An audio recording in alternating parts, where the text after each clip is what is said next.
मनमोहना मुरलीधरा नंदनंदना राधा माधवा। मनमोहना मुरलीधरा नंदनंदना राधा माधवा। हे मनमोहना मुरलीधरा नंदनंदना राधा माधवा। हे मनमोहना मुरलीधरा नंदनंदना राधा माधवा।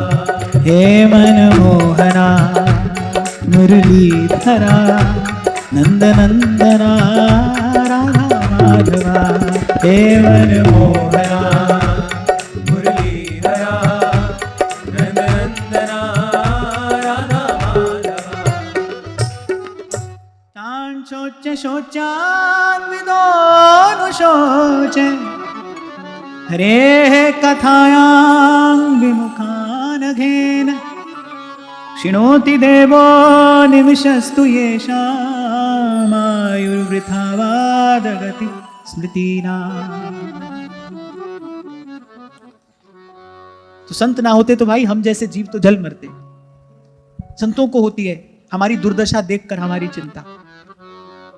तो हम जैसे जीवों की दशा का विचार करके श्री विदुर जी ने पूछा मैत्रेय मुनि से कि महात्मन, उन लोगों के लिए मुझे बड़ा दुख, बड़ा खेद होता है, पूर्व के अत्यंत पाप के कारण, जो कभी भगवान के सन्मुख नहीं होते, जिनके कर्ण रंध्रों में कभी कभी भगवत लीला के, भगवत कथा के शब्द नहीं पड़ते, जिनकी जिह्वा पर कभी भगवान का नाम नहीं आता। काल भगवान उनके इस अमूल्य जीवन को बस काट रहे हैं और उनको इस बात की तनिक भी सुध नहीं है। एक बड़ी सुंदर बात यहां कही कि आयुर्वृथा वाद गति स्मृति नाम। बोले मन से वो निरंतर व्यर्थ का चिंतन करते हैं, वचन से व्यर्थ वाद विवाद करते हैं और कर्म से व्यर्थ की चेष्टा करते हैं। बोले उनका जीवन इसी में जा रहा है। मन सा व्यर्थ के चिंतन में जा रहा है, वाचा व्यर्थ के वाद विवाद में जा रहा है और कर्मणा व्यर्थ की चेष्टा में जा रहा है। आप सोचो, आप किसी भी मूल्यहीन असार वस्तु को प्राप्त करने के लिए जो भी प्रयास प्रयत्न आप कर रहे हो वो सब निष्फल व्यर्थ ही तो है। अब कोई सुबह से लेकर पानी को मथने के लिए बैठ जाए, शाम तक मथता रहे, थक जाए, श्रमित हो जाए और शाम को भगवान से ये शिकायत करे कितना परिश्रम हमने किया, तुमने हमें कुछ दिया ही नहीं। पानी मथने बैठे थे, सुबह भी पानी शाम को भी पानी। अब बताओ क्या उसकी शिकायत ठीक है? ना, उस मूढ़ ने, उस अज्ञानी ने परिश्रम तो किया पर अनुचित स्थान पर किया, अनुचित रीति से किया। उसके पास उसको न सही दिशा का ज्ञान था और न सही विधि का। खाली परिश्रम तो भाई गधा भी करता है, पर सही स्थान पर उचित रीति से किया गया जो परिश्रम है वो फलदायी होता है। तो महात्मा विदुर ने कहा, बोले कुछ ऐसे भी तो अभागे जीव हैं जो मन से दिन रात व्यर्थ के चिंतन में ही लगे रहते हैं, वाणी से व्यर्थ के वाद विवाद में ही लगे रहते हैं। उनकी एक एक चेष्टा बिल्कुल व्यर्थ के लिए, असार वस्तु को प्राप्त करने के लिए वो चेष्टा करते हैं। बोले उनकी दशा का विचार करके बड़ा दुख होता है, बड़ा खेद होता है। अरे आप कृपा करिए, हम दीनों पर कृपा करिए, आप कृपा करने वाले हैं। अगर ये सार स्वरूप हरि की कथाएं छांट छांट कर हमको सुनाइए, ऐसा विदुर जी ने मैत्रेय मुनि से कहा। बोले छांट छांट कर भगवान की कथा सुनाइए, माने अब कोई असार बात सुनने की मेरी इच्छा नहीं है। पहले ही कहा भाई, अनेक अनेक चर्चाएं मैं सुन चुका, लौकिक पारलौकिक, मेरे सबसे मेरा मन ऊब गया है। अब तो छांट छांट कर सार की बात आप हमको दीजिए। सब ओर से थक कर हार कर आपकी शरण में आए हैं। भगवान ने आपको मेरा गुरु बनाकर मेरे जीवन में भेजा है। आप सदगुरु स्वरूप हैं। भगवान ने आज्ञा दी है कि आपसे आकर मैं ये दिव्य ज्ञान ग्रहण करूं। सो अब आप मुझ पर कृपा करिए और मुझे उस सार वस्तु का दान करिए। इतना सब सुनने के बाद इतनी बात तो भाई आपकी मेरी समझ में आ जानी चाहिए कि सार वस्तु है क्या। पहली बात तो ये समझ में आ जाए कि सार वस्तु क्या है। फिर दूसरी बात ये देखा जाए, अब हमारी जो चेष्टा है, हम जो भी चेष्टा, जो भी चिंतन, जो भी प्रयास कर रहे हैं, वो सार वस्तु को प्राप्त करने के लिए कर रहे हैं कि असार वस्तु को प्राप्त करने के लिए। अब सार वस्तु क्या है? एक ही है। असार बहुत सारी हैं, उनकी तो गणना कोई कर नहीं सकता। असार वस्तुएं बहुत हैं, सार वस्तु केवल एक है। क्या है?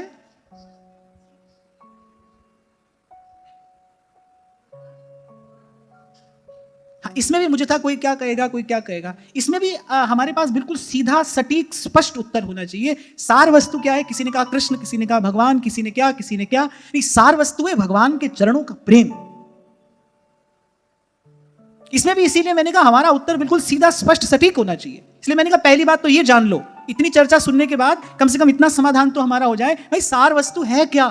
सार वस्तु क्या है? सार वस्तु है भगवान के चरणों का प्रेम। भगवत प्रेम सार वस्तु है। प्रेम के बिना तो कुछ भी सार हो नहीं सकता। प्रेम ही सार है। मैं कहा करता हूं आपसे, प्रेम ही सार है, प्रेम ही परम है, प्रेम ही है जिससे आगे और कुछ नहीं है। आदि मध्य अवसान प्रेम ही है, वही सार वस्तु है। उसी को प्राप्त करना, यही हमारे जीवन का लक्ष्य हो, यही हमारा उद्देश्य हो, तब तो हम हुए साधक। तब हम हुए साधक यदि सार वस्तु के लिए प्रयास कर रहे हैं। तो पहली बात तो यह निश्चित हो जाए सार वस्तु क्या है, हो गई, भगवान का प्रेम सार वस्तु है। अब देखो, अब अपने जीवन को देखो भाई, मैं जो दिन रात मैं बोलता हूं, क्या मैं भगवान के प्रेम को प्राप्त करने के लिए बोल रहा हूं? ये जो मैं दिन रात सोचता हूं, क्या मैं भगवान के प्रेम को प्राप्त करने के लिए सोच रहा हूं, या मेरा चिंतन बिल्कुल व्यर्थ का ही है? मुझे केवल भूत भविष्य की ही चिंता और शोक है? और मेरे द्वारा जो भी चेष्टा होती है, क्या उस चेष्टा से कोई संभावना है भगवान का प्रेम प्राप्त होने की? और यदि नहीं, तो फिर सोई है गंवार जिसकी ओ नहीं प्यार, नहीं पायो दरबार या नंद के कुमार को, नहीं पायो दरबार या नंद के कुमार। फिर सोई है गंवार, वो अपने आप को कुछ भी समझता रहे, फिर यदि इतना नहीं जानता तो फिर कुछ नहीं जानता। और जो ये जानता है वो सब जानता है। नीति निपुण सोई चतुर सयाना, श्रुति सिद्धांत नीक ते ही जाना, सोई कवि कोविद सोई रणधीरा, जो छल छाड़ भजय रघुबीरा। जो ये नहीं जानता वो कुछ नहीं जानता, और जो ये जानता है कि मुझे क्या प्राप्त करना है, ना उपजय ना बीन से संतन सुखदाई, कहे मलू का जान के मैं प्रीत लगा। ये जो एक उदाहरण दिया ना मैंने आपको, भाई अब कोई पानी मथने बैठा है, अब शाम तक आ गया पसीना, अब कह रहा है भाई सुबह से शाम तक परिश्रम किया, मिला कुछ नहीं। किसका दोष है? विधाता का दोष है? नहीं नहीं, इसमें अपना ही दोष है। अब जो भाई संसार से सुख प्राप्त करने की चेष्टा में, चर्चा में, चिंता में लगा है, तो पानी ही मथ रहा है, उसको मिलने वाला कुछ नहीं है।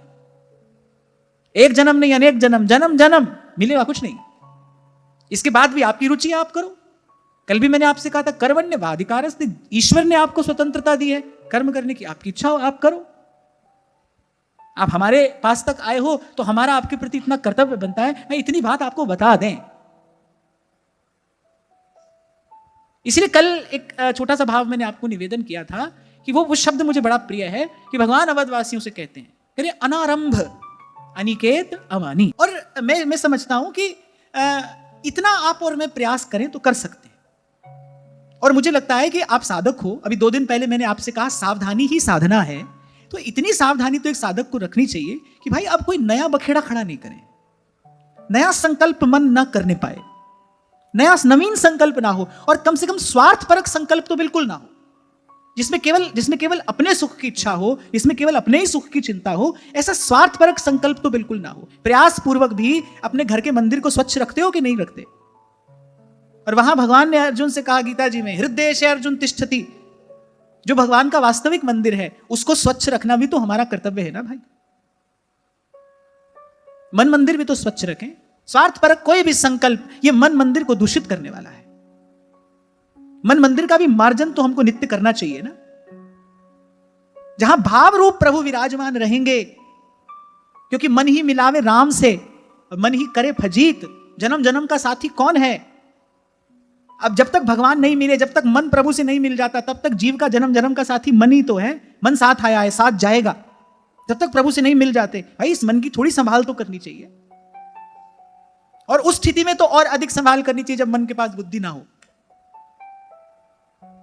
बालक समझदार हो, बुद्धिमान हो तो मां फिर निश्चिंत हो जाती है। बालक भोला हो, बालक को व्यवहार की बहुत अधिक सूझबूझ ना हो, फिर तो भाई मां दिन रात उसकी संभाल करती है। मन के पास तो बुद्धि है नहीं, तो ऐसी स्थिति में तो भाई मन की और संभाल करनी चाहिए। और बस इतनी ही संभाल पर्याप्त है, कोई नया संकल्प हम ना करें।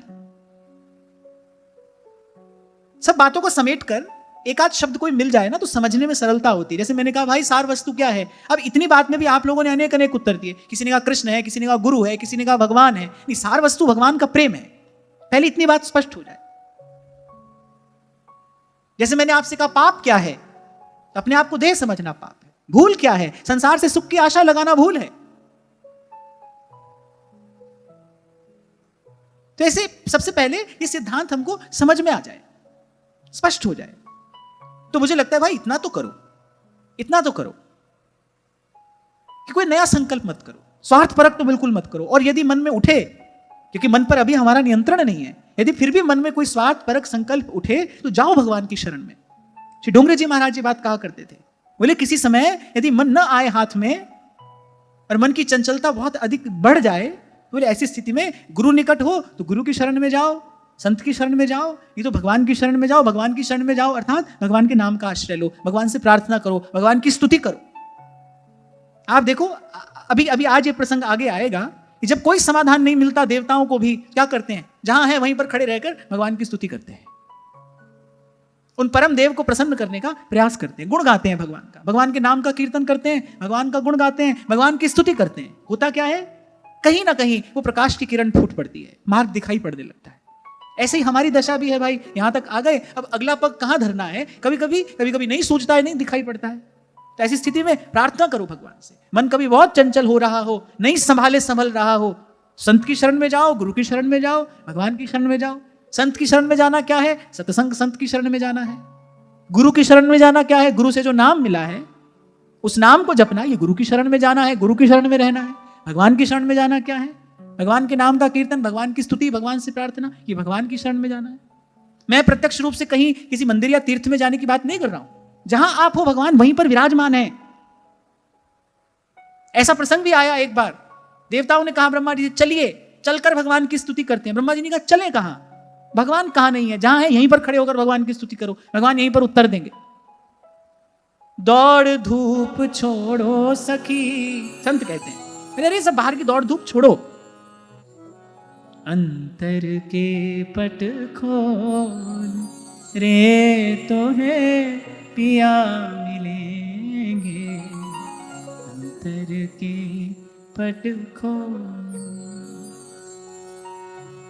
तो इसीलिए भले आपको मैंने थोड़ा डांट डपट कर कहा, पर बात तो मैंने अच्छी ही कही ना कि भाई संत मिले सार की बात पूछो, संत मिले उनसे सार की बात जानने का प्रयास करो। विदुर जी ने यही कहा महामुनि मैत्री से, हम सार की बात सुनाइए, मेरी कथाएं तो अनेक अनेक हैं, आप हमको छांट छांट कर पवित्र कीर्ति, भगवान की कीर्ति सुनाइए, भगवान की लीला सुनाइए, सार वस्तु का आप हमको दान करिए। और मुझे लगता है गुरु मिल गए, संत मिल गए, उसके बाद भी व्यर्थ के चिंतन में हमारा मन उलझा है, फिर जो वस्तु भगवान ने कृपा करके हमको दी, हमने उसका क्या लाभ लिया।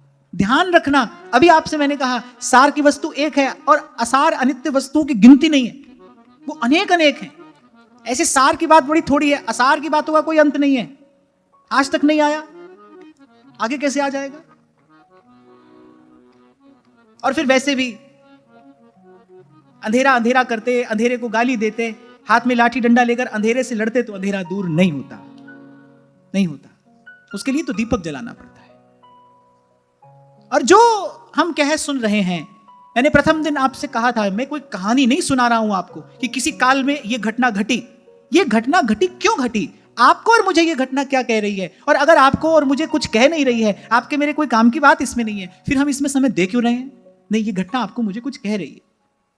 जिस जिस वक्ता ने भगवान की कथा सुनाई उसकी विनम्रता क्या है, वो ये कह रहा है भाई मैंने गुरुजनों से जो सुना है वो मैं आपको सुना रहा हूं, ये मेरे अपने मन की कोई बात नहीं है, जो मैंने पूर्वाचार्यों से सुना है, जो गुरुजनों से सुना है वही मैं आपको सुना रहा हूं। पूछने वाला क्या पूछ रहा है, पूछने वाले की चतुराई क्या है, पूछने वाला कितना विवेकी है। कह रहे भाई कथाएं तो अनेक अनेक हैं, आप हमको सार की बात बताइए। श्री सुखदेव जी महाराज आए, महाराज परीक्षित ने यही बात कही, बड़ा थोड़ा सा समय बचा है हमारे पास, आप हमको सार तत्व का उपदेश करिए कि म्रियमाण को करना क्या चाहिए, जो मरने वाला है वो क्या करे, जिसके पास बड़ा थोड़ा सा समय बचा हो उसके लिए क्या साधन है। और म्रियमाण तो भाई आप मैं हम सब हैं,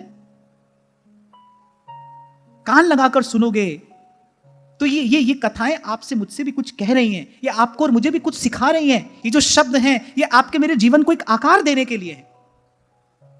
जैसे कुम्हार होता है ना, अंदर हाथ सहारा देता है, बाहर चोट मारता है, किस लिए, पात्र को एक आकार देने के लिए। पात्र सुघड़ होगा, सुंदर होगा तो मंगल कलश बनेगा, उसमें जल भरकर उससे देवता का स्नान अभिषेक कराया जाएगा।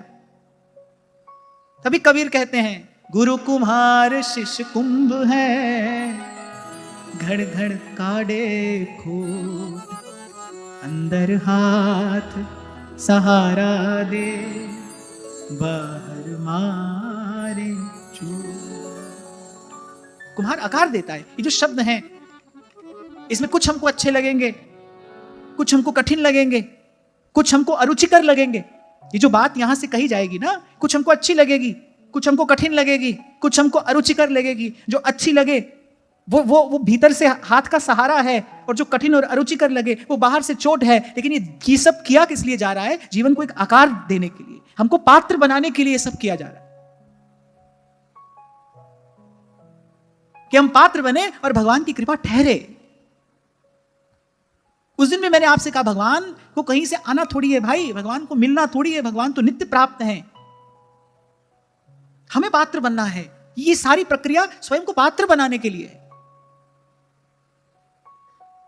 इसलिए मैंने कहा, कुछ अच्छा लगेगा, कुछ कठिन लगेगा, कुछ अरुचिकर लगेगा, पर सबको यथावत स्वीकार करना पड़ेगा। अरे हमारे यहां पहले जो भोजन भी परोसा जाता था ना, उसमें षट रस होते थे। मीठा भी होता है, मीठा भी होगा, नमकीन भी होगा, उसमें कुछ कड़वा भी होगा, उसमें कुछ कसैला भी होगा, तभी भोजन को पूर्ण भोजन माना जाता है। उसमें सब रस होंगे, तभी भोजन में सब गुण होंगे। इसलिए जो यहां भी कहा जा रहा है, इन शब्दों में भी कुछ मीठे होंगे, मधुर होंगे, कुछ थोड़े कठोर भी होंगे। जो अनुशासनात्मक शब्द हैं वो कठोर होंगे। और ये तो जीव का सहज स्वभाव है ना भाई, क्योंकि जीव प्रमादी है, ये उसका सहज स्वभाव है। अनुशासन संबंधी कोई भी बात ये उसको सीधे सीधे अच्छी नहीं लगेगी। पर भाई हम मनुष्य हैं, भगवान ने हमको योग्यता दी है। हम केवल सरल के लिए नहीं बने, हम कठिन के लिए भी बने। हम केवल सरल के लिए नहीं बने हैं, हम कठिन के लिए भी बने हैं। पशु के पास ऐसी योग्यता नहीं है कि रसोई में भोजन बना कर पा सके। जो मिलता है बेचारा वही पाता है, प्रकृति जो देती है वो पाता है। लेकिन हमें प्रकृति जो देती है, हमें उससे वस्तु सिद्ध करनी आती है। मनुष्य के पास ये योग्यता है, प्रकृति ने हमें जो दिया है हम उससे कुछ सिद्ध कर सकते हैं। ऐसे ही हम कठिन के लिए भी बने, हम सरल के लिए भी बने। और मुझे तो लगता है कि सरल को कठिन कर ले, यही मनुष्य की क्षमता है, जो दुर्गम को सुगम कर ले, जो किसी भी प्रकार से नहीं पाया जाता। आप देखो मनुष्य का जीवन उसको भी प्राप्त करा देता है। मोक्ष द्वारम अपावृतम, कहां संत इस शरीर की महिमा गा रहे हैं? साधन धाम मोक्ष कर द्वारा, पाई न जिहि परलोक संवारा, पाई न जिहि परलोक संवारा।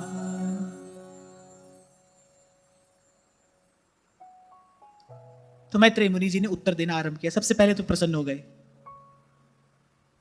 देखो कितना सुंदर प्रश्न आपने हमसे पूछा। आपका प्रश्न भगवान से संबंधित है, आपका प्रश्न भगवान की कथा से संबंधित है। इसलिए आपको मैंने अभी निवेदन किया, श्रीमद् भागवत में जितने वक्ता और श्रोता आप देखेंगे, आप दर्शन करेंगे, वक्ता की अपनी विनम्रता है, श्रोता बड़ा विवेकी है, वक्ता बड़ा विनम्र है। वक्ता कह रहा नहीं भाई मैं अपनी बात नहीं कह रहा हूं, ये सब प्रसाद है, गुरुजनों का प्रसाद है। और श्रोता बड़े विवेक से पूछ रहा है, बड़े विवेक से पूछ रहा है, नहीं भाई हमको सार बात बताइए। तो मैत्रेय मुनि बड़े प्रसन्न हो गए। बोले देखो, मैत्रेय मुनि ने विदुर जी से कहा कि विदुर जी आप सच में संत हैं। क्यों? क्योंकि आपका कल्याण तो हो चुका है, हम जानते हैं। जिसकी चिंता भगवान करते हो उसके कल्याण में क्या संदेह है। अपने धाम को जाने से पूर्व श्री कृष्ण मुझे आज्ञा देकर गए थे कि मैं आपको यह दिव्य ज्ञान प्रदान करूं।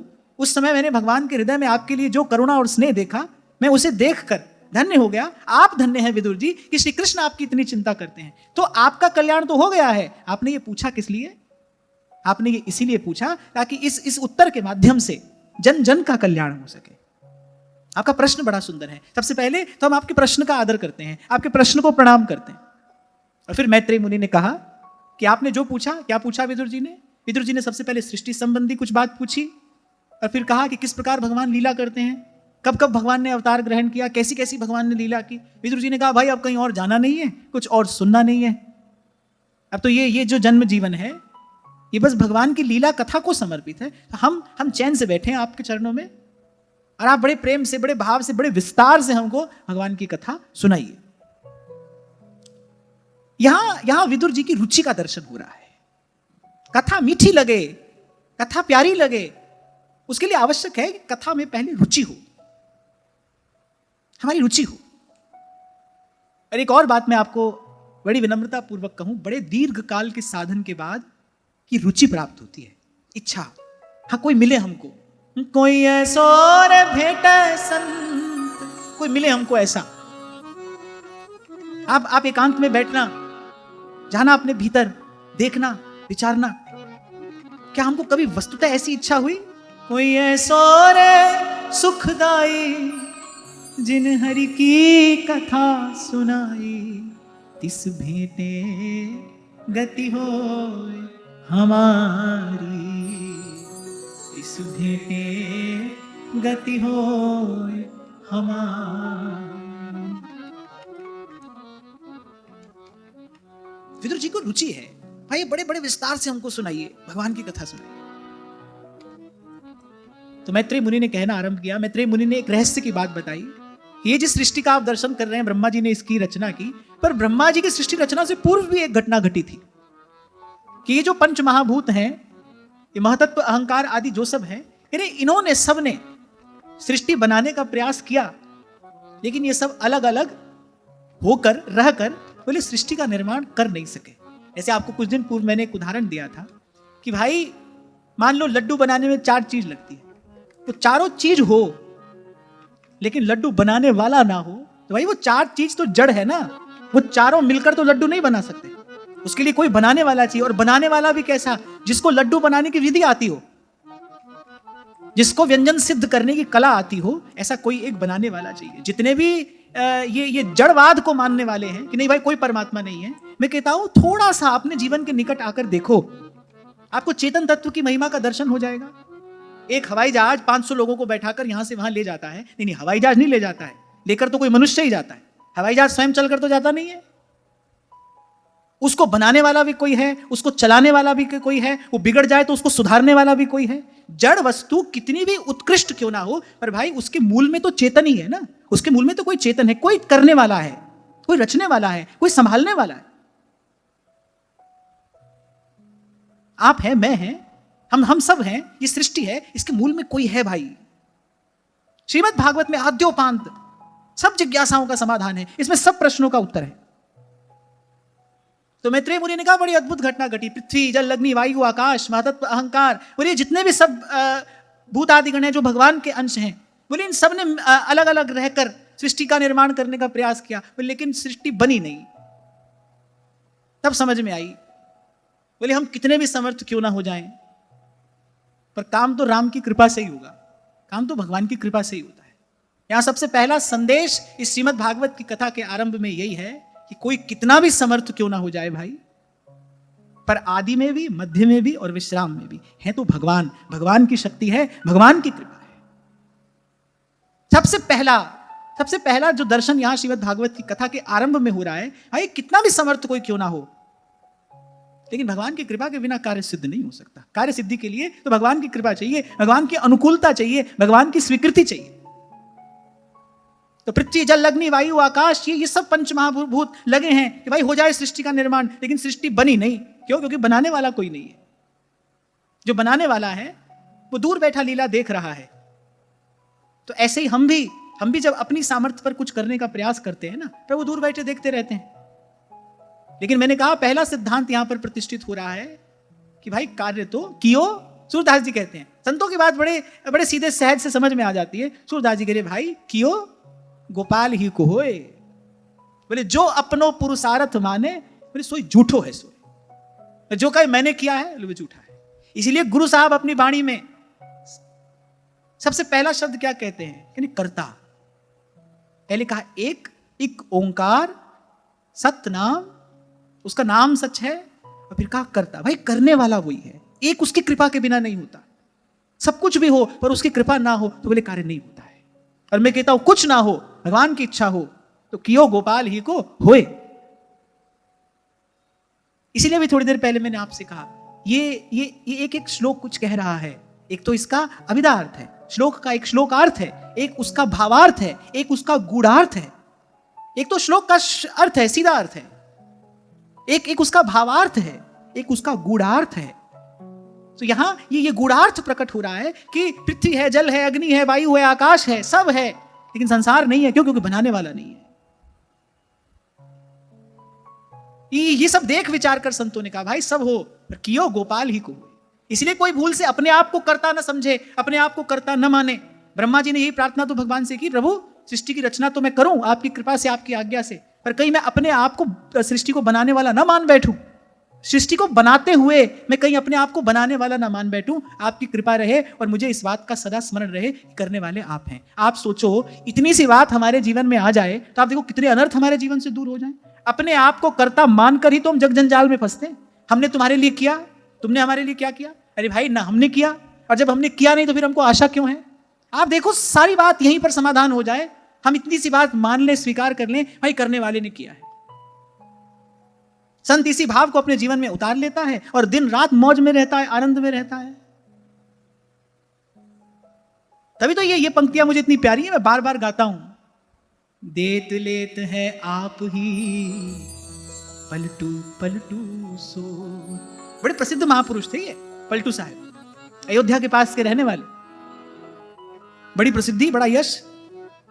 जैसे काशी में कबीर कबीर होता था, ऐसे यहां लोग पलटू पलटू कहते थे। और ये अपनी कुटिया में बैठे बैठे हंसते थे। बोले देखो कोई दे रहा है, कोई ले रहा है। देत लेत है आप ही पलटू पलटू सो। फिर कह रहे भाई पलटू पलटू सोर, अब क्या करें? पलटू पलटू सोर राम की ऐसी इच्छा, कौड़ी घर में नहीं आप मैं मांगू भिक्षा। बोले देखो हमारे घर में फूटी कौड़ी नहीं है, और कोई कहता है कि आपके आशीर्वाद से मेरा भंडार भर गया। तो क्या करे? राम की ऐसी इच्छा, कौड़ी घर में नहीं आप मैं मांगू भिक्षा। अदना के सिर छत्र पैज की करे बढ़ाई। क्या करूं, मेरे साहेब का स्वभाव ऐसा है। अरे अदना के सिर छत्र, जहां की कृपा पंगु गिरी लंघे और रंक चले सिर छत्र धराई। अदना के सिर छत्र पैज की करे बढ़ाई। राई पर्वत करे करे पर्वत की राई। मैं आपको बताया था ना, ये बात एक महात्मा ने कही थी। किसी ने पूछा, बोले ठाकुर जी दिन भर करते क्या है? बोले यही करते हैं, राई पर्वत करे करे पर्वत की राई। लीला अगम अपार सकल घट अंतर जामी। खाए खिलाए आप देत हमको बदनामी। मुँह से भया न होएगा साहिब करता मुँह। देत लेत है आप ही पलटू पलटू। अब बताओ ये आपकी मेरी कहानी है कि नहीं? हम बार बार संसार से निराश क्यों होते हैं? क्योंकि हमको आशा है। आशा क्यों है? हमको लगता है भाई हमने किया, हमको नहीं मिला। बताओ ऐसा है कि नहीं? ऐसा है ना। संसार से निराश होने का कारण क्या है? संसार से आशा। संसार से आशा क्यों है? तो हमको लगता है भाई हमने किया, हमको नहीं किया। माता पिता वृद्ध हो गए, बालक चला गया, माता पिता को बड़ी निराशा हुई क्योंकि बालक से सेवा की आशा थी। क्यों आशा थी? भाई हमने पैदा किया, हमने पाला पोसा, हमने बड़ा किया, हमको कुछ नहीं मिला। हाँ ठीक है, व्यवहारिक दृष्टि से देखो तो सब ठीक है, पर मैंने कहा एक व्यवहारिक सत्य है, एक पारमार्थिक सत्य है। पारमार्थिक सत्य की दृष्टि से देखो तो भाई नहीं किया ही किसी और ने, करने वाला कोई और है। इसी को तो कहते हैं त्वदीयं वस्तु गोविंद तुभ्यमेव समर्पय। करते चलिए, लेकिन भगवान को निवेदन करते चलिए। अपनी गांठ में रखो मत। अपनी गांठ में तो एक बस हरि नाम का हीरा रहे, बस उसको बांधो, बाकी कुछ अपने पास मत रखिए। कभी कभी कोई कहने वाला काम की बात कह देता है सीधे सरल शब्दों में। वो कहता है कि सफर का मजा लेना है फिर सामान कम रखिए। फिर आपके पास सामान कम हो, आपकी गठरी बड़ी भारी ना हो। यदि सफर का मजा लेना है तो सामान कम रखिए। अब है तो भाई हम भी एक सफर पर ना, हम भी तो एक सफर पर है, हम भी तो एक यात्रा पर है। आपको लगता हो कि भाई नहीं हमारा तो ये रहन बस ही रहा है, तो बड़ी भूल है। वस्तुतः तो हम यात्रा पर हैं। अगर सफर का मजा लेना है फिर सामान कम रखिए। अच्छा, इस बात से थोड़ा लाभ मैंने अपने व्यवहारिक जीवन में भी लिया। एक समय था जब मुझे बहुत यात्रा करनी पड़ती थी, तब मैंने जिस दिन ये बात पढ़ी मैंने कहा भाई आज के बाद कहीं भी जाएंगे पर एक से अधिक बैग अपने पास में नहीं होना चाहिए, एक ही होना चाहिए। जो सामान ठूसना हो उसी में ठूस लो। एक इधर से पकड़ो, एक इधर से, एक किसी को पकड़ाओ, तो ये तो बड़ा मन बिखरता है। तो मैंने कहा भाई ये अच्छी बात है, इस बात से कुछ सीखना चाहिए। सफर का मजा लेना है फिर सामान कम रखिए, और जिंदगी का मजा लेना है फिर अरमान कम रखिए। अरमान माने आशा। फिर जीवन का सुख लेना है, आशा एक राम जी से दूजी आशा छोड़ दे। कितनी बार निराश हुए और कब तक होगे भाई? अभी तक थके नहीं? कितनी बार निराश हुए, हताश हुए, थके नहीं अब तक? अरे अब तो छोड़ो। इसे कहते हैं सत्य की शरण में आना, क्योंकि सत्य क्या है? कर्ता एक है। यहां श्रीमद् भागवत में सबसे पहले इसी सिद्धांत की प्रतिष्ठा हो रही है, इसी का दर्शन कराया जा रहा है। सब हैं, कुछ कर नहीं सके, क्यों? क्योंकि भगवान नहीं है, क्योंकि कर्ता वही है।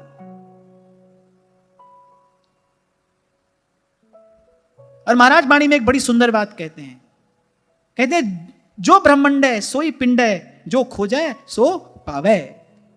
जो ब्रह्मांड है सोई पिंड है, जो बाहर हो रहा है वही भीतर भी हो रहा है, जो खोजे सो पावे। ये जो घटना कहीं घटी, कि कहीं हमारे जीवन में भी तो घट रही है। खोजोगे तो बूझोगे। जिन खोजा तिन पाइया गहरे पानी पैठ। खोजोगे तो बूझोगे। कबीर बड़ी सुंदर बात कहते हैं, अरे ऐसे तो जो जीवन का सत्य है, सिद्ध समाध अंत नहीं पाया लाग रहे सरनाई। ठाडा ब्रह्मा निगम उचारे अलख न लख्या जान। फिर समाधान क्या है? तत् तेल नाम किया बाती दीपक दे उजियारा। जोत लाए जगदीश जगाया बूझे बूझन हारा। जी गोपाल तेरा हारता, जी दयाल तेरा हारता। तो खोजोगे तो बूझोगे। ये उत्तर मिलता है यहां से। आप करता नहीं हो, आप जब अपने आप को करता मानोगे तब तो दुख उठाना पड़ेगा। और करने को हम विवश हैं, किए बिना नहीं रह सकते। शरीर से नहीं करोगे तो मन चिंतन आदि व्यापार में लगा है, फिर करें क्या? त्वदीयं वस्तु गोविंद तुभ्यमेव समर्पये। करते जाइए, भगवान के चरणों में निवेदन करते जाइए। ये जगन्नाथ की वास्तविक पूजा है। सुंदर कर्मों के पुष्प प्रभु के चरणों में सतत निवेदन किए जाएं।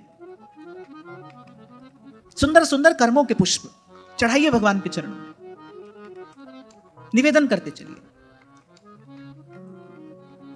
तो मैत्रेय मुनि ने कहा कि भाई जब नहीं हो पाई उन सबसे सृष्टि रचना, तो अभी थोड़ी देर पहले मैंने आपको निवेदन किया, फिर एक उपाय है। फिर भाई भगवान की ओर देखो। फिर देवताओं ने, उन सब ने जाकर, पृथ्वी ने, जल ने, अग्नि ने, वायु ने, आकाश ने, ये सब भगवान का ही अंश है। एक और बात यहां पर बड़े ध्यान देने की है कि ये जो सृष्टि है, ये जिस सामान से बनी है ना, उस सामान के रूप में भी भगवान ही है। पवन गुरु पाणी पिता माता तरत महत। पवन गुरु पाणी पिता माता तरत महत। सत्य के अंजन से नेत्रों को आंजने के बाद ये दिव्य दृश्य दिखाई पड़ता है। पवन गुरु पाणी पिता माता तरत महत। दिवस रात दोए दाई दाया खेल सगल जगत। सतनाम सतनाम सतनाम सतनाम सतनाम सतनाम सतनाम सतनाम। मैं फिर दोहरा रहा हूं, सत्य के अंजन से नेत्रों को आंजने के बाद ये दिव्य दृश्य दिखाई पड़ता है। और जो थोड़ी देर पहले मैंने आपसे कहा ना कि अनन्य कौन है? वो नहीं जो दूसरा देख नहीं रहा, वो जिसको दूसरा दिखाई नहीं पड़ता। इसके लिए अब कोई दूसरा है नहीं। मीरा जी की इस पंक्ति में दोनों बातें हैं। जब वो कहती है ना, मेरे तो गिरधर गोपाल दूसरों ना कोई, इसमें अनन्य प्रेम भी है और इसमें कहीं ना कहीं मीरा जी का दिव्य ज्ञान भी परिलक्षित हो रहा है। वो कह रहे श्री कृष्ण के अतिरिक्त दूसरा है कौन? कौन है दूसरा? कल ही शंभू जी मेरे से बात कह रहे थे कि जब आप कभी ये प्रसंग सुनाते हैं ना कि मीरा जी ने पहले ही दिन कुल देवी को प्रणाम नहीं किया, तो बहुत लोग ये समझ लेते हैं कि भाई हम तो अब राधा वल्लभी हो गए, हमको अब किसी को प्रणाम क्यों करना है। वस्तुतः मीरा जी ने कुल देवी को प्रणाम करने का निषेध नहीं किया था। मीरा जी ने अस्वीकृति इसलिए नहीं दी थी कि मुझे किसी को प्रणाम नहीं करना है, क्योंकि सास ने पहले ये कहा कि यहां प्रणाम करने से तुझे ये मिलेगा। मीरा जी ने कहा मुझे ये व्यापार किसी के साथ में नहीं करना है। अरे भक्त का हृदय तो कैसा है, सीय राम मैं सब जग जानी, करऊं प्रणाम जोरी जुग पानी, करऊं प्रणाम जोरी जुग पानी। जो अपने हाथ में आए हुए विष के प्याले में गिरधर गोपाल देख रही है, वो क्यों किसी देवी देवता का अनादर करने लगी? नहीं, यहाँ किसी देवी देवता का अनादर नहीं है, यहाँ वस्तुतः सकामता का अनादर है। व्यास जी लिखते हैं अपनी वाणी में, मरे में जिन मेरे गणेश पुजायो। व्यास जी कोई गणेश जी का अनादर नहीं कर रहे हैं, वो जो उन लोगों की जो सकामता है, व्यास जी उसकी निंदा करें। सकामता की निंदा है, इस वृत्ति की निंदा है। ये वृत्ति निंदनीय है, ये त्याज्य है।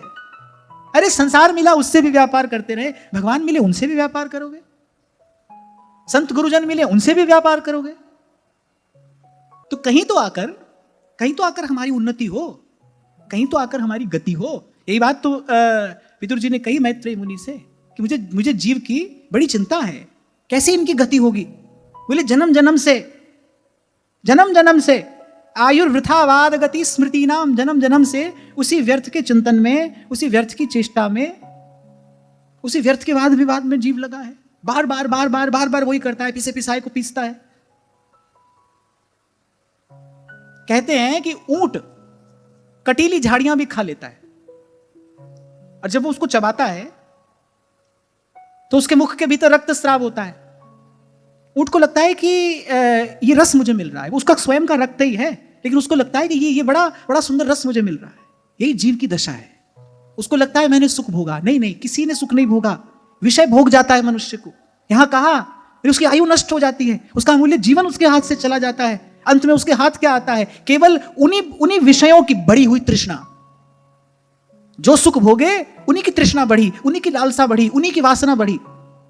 इसलिए व्यास जी कहते हैं कृष्ण शरण गए तृष्णा जयी है। कृष्ण शरण गए तृष्णा जयी। यही बात आपसे कह रहा हूं भाई कि जब यहां थे तब भी यही कर रहे थे, अब संत गुरुजन मिले वहां तो ये नहीं करेंगे ना, वहां तो इससे मुक्त होने का प्रयास करेंगे।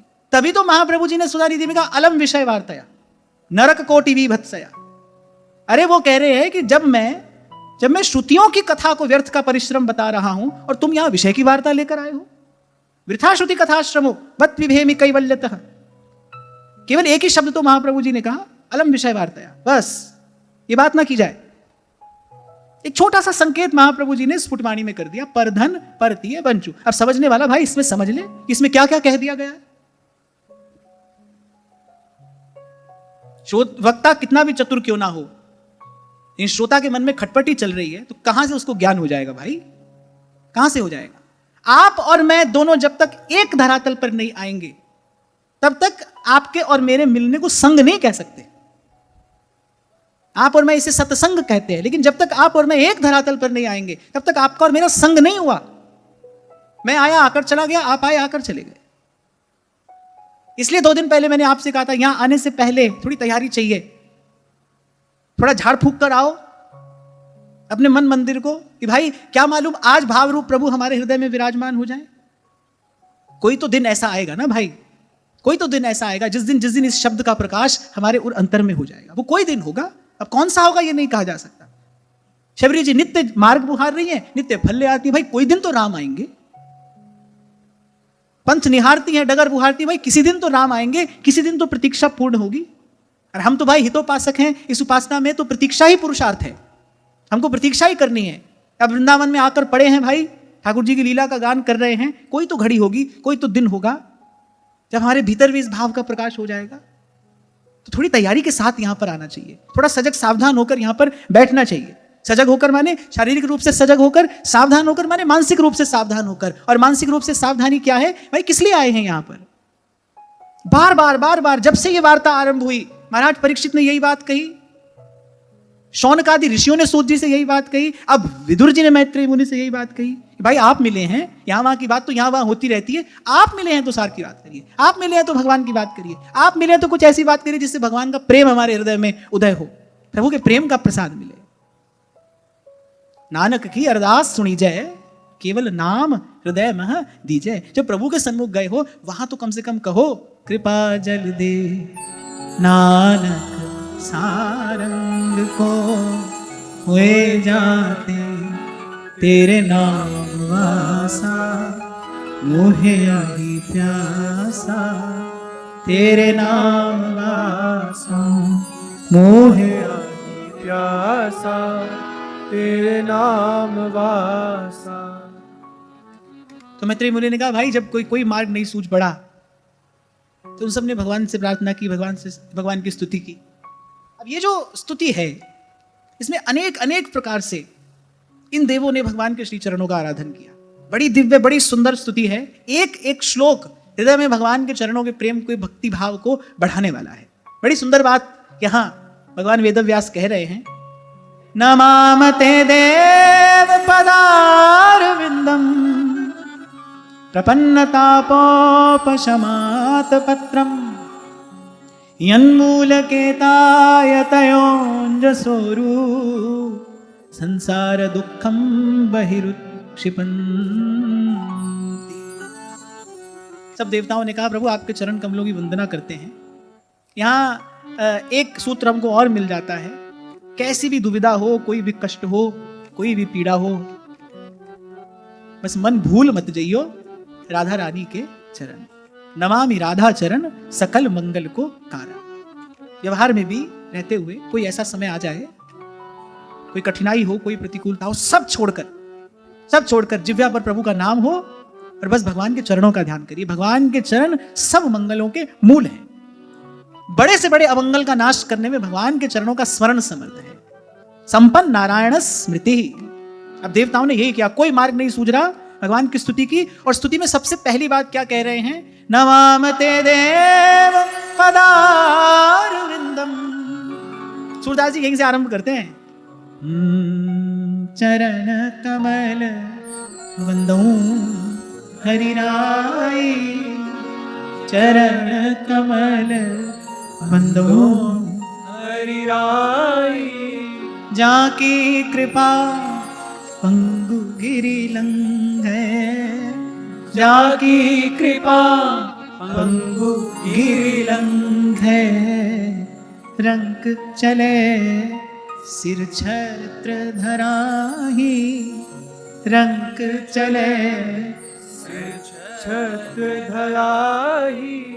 तो कोई धागा ताबीज बनवाने के लिए दौड़ने की आवश्यकता नहीं है। यहां वहां किसी से पूछने जानने की कोई आवश्यकता नहीं है। अब भाई जीवन में सुख दुख आते ही हैं, कोई कष्ट हो, कोई पीड़ा हो, व्याधि हो, तो जो व्यवहारिक उपचार है सो तो करिए, पर साथ साथ भगवान के चरणों का स्मरण करिए। अनेक अनेक संतों ने अपनी वाणी में इस रहस्य का उद्घाटन किया है। सब मंगलों के मूल भगवान के चरण है, श्री चरण। थोड़ी देर पहले आपसे यही कह रहा था ना, बड़ी से बड़ी बात संत अपने सरल शब्दों में कह देते हैं। संतन की बात में बात, बात में बात। और जो हमारे वृंदावन के संत हैं वो तो इतने सरल शब्दों में बहुत ऊंची बात कह देंगे। रे मन भूल मत जइयो राधा रानी के चरण। लो, ये सब रोगों की औषधि दे दी, सब कष्टों के निवारण का एकमात्र उपाय है। राधा रानी के चरण, महारानी के चरण, रे मन भूल मत जइयो राधा रानी के चरण, रे मन भूल मत जइयो राधा रानी के चरण। देवताओं ने कहा कि आपके ये जो चरण है ना, ये शरण में आए हुए जीव के मस्तक के छत्र के समान है। चीत स्वामी ये पद लिखते हैं, हो चरणात पत्र की छैया। तो मैं तो आपके चरण कमल रूपी छत्र की छांव में ही रहता हूं। जहां की कृपा पंगुगिरी लंघे, रंग चले सिर छत्र धराई। आप देखिए सूरदास जी भगवान के चरणों के सामर्थ्य की ओर आपका संकेत कर रहे हैं, आपका ध्यान ले जा रहे हैं। बहरो सुने मूक पुनि बोले, बहरो सुने मूक पुनि बोले, अंधेरे को सब कछु दरसाही। माने जो अपने प्रारब्ध से नहीं होता, अपने पुरुषार्थ से नहीं होता, वो इन श्री चरणों के आश्रय से होता है, इन श्री चरणों के भजन से होता है। और त्रिताप से दग्ध जो जीव है वो चैन की सांस लेता कहां है, बस यही इन्हीं चरणों की छांव में आकर लेता है। इसीलिए अति दुर्लभ जग में, अति दुर्लभ जग में, अति दुर्लभ इन चरणों की छैया, जय जय कृष्ण कन्हैया, जय जय कृष्ण कन्हैया, जय जय कृष्ण कन्हैया, जय जय कृष्ण कन्हैया। अगर इनका आश्रय लेने से यतिजन बड़ी बड़ी आसानी से, बड़ी सुगमता से इस भवरूप दुख को सदा सदा के लिए दूर करते हैं। फिर आपके उन चरणों के आश्रित हैं, आपके उन चरणों को प्रणाम करते हैं, बार बार प्रणाम करते हैं। ये बड़ी कृपा है श्रीमद् भागवत की। हम कहते सुनते कहीं और पहुंचेंगे और फिर श्रीमद् भागवत फिर से लाके श्री कृष्ण के चरणों में हमारा मन डाल देंगे। मन को मधुकर कर देती है श्रीमद् भागवत की कथा। मधुकर भंवरा, उसका एक नाम मधुव्रत भी होता है, उसको मधु का ही व्रत है। मन भंवरा थारे चरण कमल सो,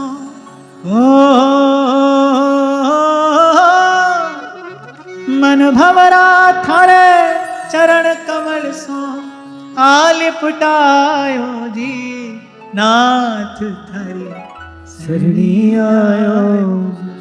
ये जो थोड़ी देर पहले मैंने कहा ना, ये जो हो रहा है स्वयं को पात्र बनाने के लिए हो रहा है। और मधुर शब्दों में मैं कहूं तो इस मन को मधुकर बनाने के लिए साधन है। मन भंवरा हो जाए प्रभु के चरण कमलों का भंवरा। मन भंवरा थारे चरण कमल सो, आलिपटायो जी नाथ थारी शरणी आयो जी। ये इतना जो बिखरा हुआ मन है उसको वो सिमटे, उसके लिए पहले उसको एक स्थान, एक लक्ष्य देना पड़ेगा ना, कोई आधार देना पड़ेगा, अधिष्ठान देना पड़ेगा। प्रभु के चरणों से सुंदर और कोई अधिष्ठान नहीं हो सकता। कभी पहले भी मैंने आपको कहा था, रूप ध्यान यदि करना है तो हमको आरंभ श्री चरणों के ही ध्यान से करना है। ये संतों भक्तों का अनुभव भी है और हमारे आचार्य का तो हार्द है।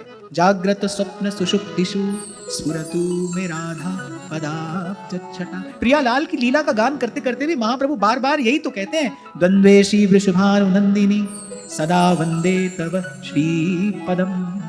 हे स्वामिनी, मैं बार बार आपके श्री चरणों का ही ध्यान करती हूँ, उन्हीं को अपने हृदय कमल पर विराजमान करती हूँ। और अत्यंत सुख की स्थिति में भी एक क्षण के लिए मैं इनको नहीं भूलती। दुख तो वहां है नहीं ना, फिर अत्यंत सुख की स्थिति में भी फिर मैं इनको नहीं भूलती। चरण सूरदास स्वामी करुणामय, सूरदास स्वामी करुणामय, बार बार वंदो तिहि पाए, चरण कमल वंदो हरियाई। अभी तो मन मक्खी के जैसा है ना, मिठाई मिली तो मिठाई पे बैठा, मिठाई मिली तो मिठाई पे बैठा, विष्ठा देखी तो वहां जाकर बैठा। अभी तो मक्खी के जैसा मन है। मन को भंवरा बनाना है, मधुकर। उसका एक नाम है मधुव्रत, उसको मधु ग्रहण करने का ही व्रत है। जैसे तपस्वी तपस्या करता है, एक पैर पर खड़ा है, सर्दी गर्मी आंधी तूफान कुछ भी है, पर वो अपना आसन नहीं छोड़ रहा है, कठिन तपस्या कर रहा है। ऐसे मन एक आसन साध ले भाई, कुछ भी हो जाए, मन भगवान के चरणों से नहीं उठेगा। ये शरीर कहीं पड़ा रहे जाकर, पर छवि कंज चरण तिहारे बसो। आहा, ध्रुवदास जी कह रहे देहु यही ध्रुव को ध्रुवताई। ध्रुव माने अटल अखंड भी होता है। ध्रुव का अर्थ अटल है, अखंड।